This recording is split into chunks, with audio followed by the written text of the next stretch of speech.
नमस्कार, मी आज आपल्याला महाराष्ट्रातील प्रसिद्ध सखुबद्दा याची तुम्हाला रेसिपी दाखवत आहे। त्यासाठी पहिले काय करावं लागेल तर असे 10 आंबे घ्यायचे, त्याच्यावरचं साल काढायचं।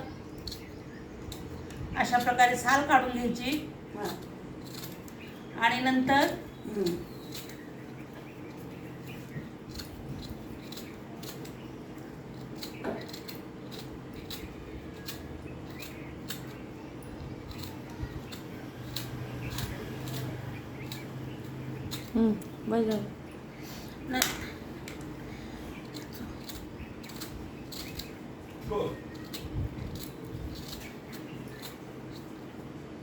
अशा प्रकारे आंबा चोचून नंतर पिळीच्या साहाय्याने ह्याला चोचून घ्यायचे। अशा प्रकारे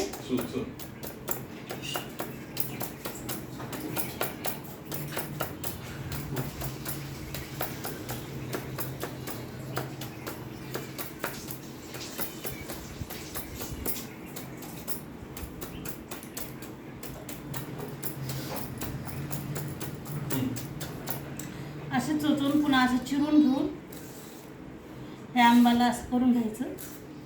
ह्याचं चांगलं व्यवस्थित काढून घ्यायचं। चोचलेला भाग बारीक चिरून घ्यायचा, असा थोडासा मोठा राहिला तर। त्याच्यानंतर पूर्ण असं पोळीचं काढून घ्यायचं। तर 10 आंब्याचं करायचं। हे 10 आंब्याला किती साहित्य लागतं हे तुम्हाला मी सांगणार आहे।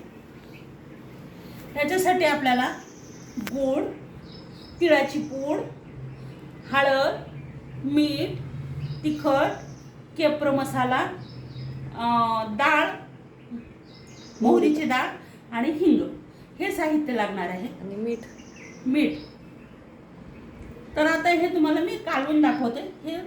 हे चटणी इतकी सुंदर होती ही वर्ष। आता एक मोठं पातेलं घ्यायचं, त्या पातेल्यामध्ये हे सगळं हे काढून घ्यायचं। पहिले सखुबद्दा चोचलेलं आंब्याचं कैरीचं,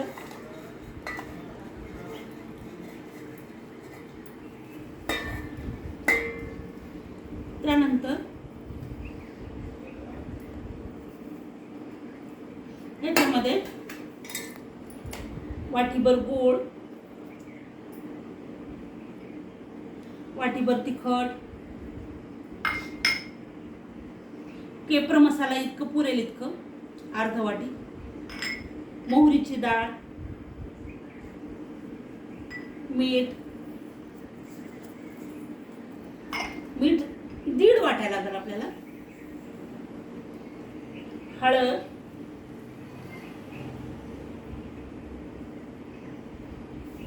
आणि कूट, तिळाचं कूट।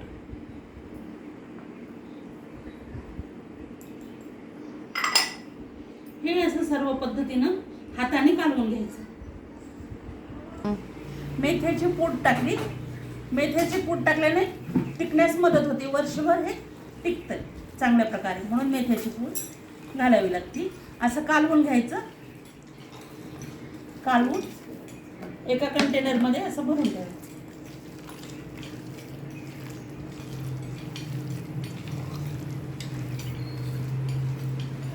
आवडलं तर नक्की लाईक आणि सबस्क्राईब करा।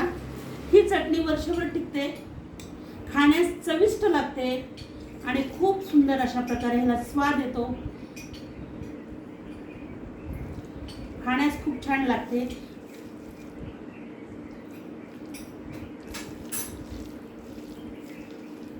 धन्यवाद माझा व्हिडिओ पाहिल्याबद्दल।